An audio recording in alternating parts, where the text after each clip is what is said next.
Team, we got another bomb drop by Project Veritas here. This time it's an ABC News correspondent who has been suspended in advance of what will be a Project Veritas video released. Veteran reporter David Wright was suspended. We have some of the audio. Producer Mark. Project Veritas strikes again. Play it.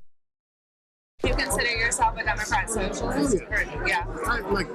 More than that, I'd consider myself a socialist. I feel terrible. I feel like it's like the truth suffers. The voters are poorly informed. Our bosses don't see an upside in doing the job that we're supposed to do, which is to speak truth to power and hold people to account. Guys, I'm a socialist. Okay, now this gets very interesting for me on a few levels. One, I think that Project Veritas has done the best undercover, the most important undercover videos, although they actually make you want to throw up when you watch them, that I've ever seen were from David Wright and the Center for Medical Progress.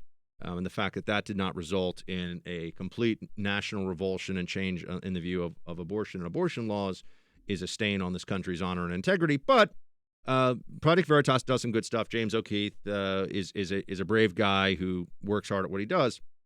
I have been a little critical in the past, and I would continue to be, about posing as a colleague / friend of somebody in off hours who happens to work for a news organization who's kind of like getting some AP, assistant producer, some effectively close to entry level person, or somebody who's, maybe a couple rungs up the ladder from that, and having them say some stuff and then exposing that and getting them in trouble and ruining their career. I think you got to be willing to draw some lines here. It's one thing if you can get like a CNN anchor being like, "Yeah, I'm a socialist and I hate Republicans and I pretend to be neutral on TV."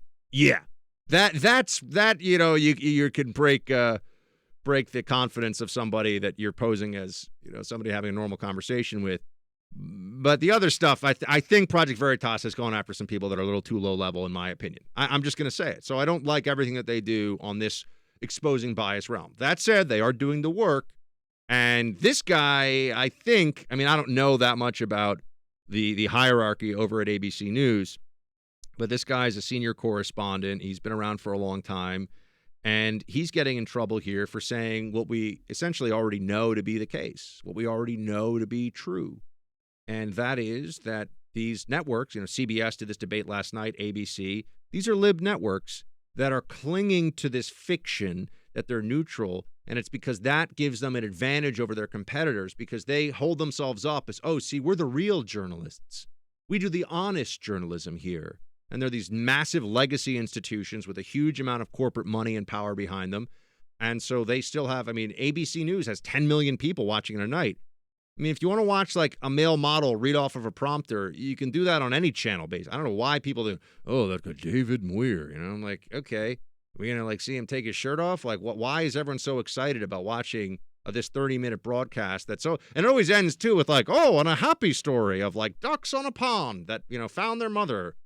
I think this format is hopefully going away soon. ABC, they run this programming all day, and then they throw on a news broadcast for 30 minutes or whatever it is at night. Same thing with CBS Evening News. Why does anybody think that they should watch this? And it's old habits. It goes back to when people, that was their only option, and they're used to doing that, and so they keep doing it.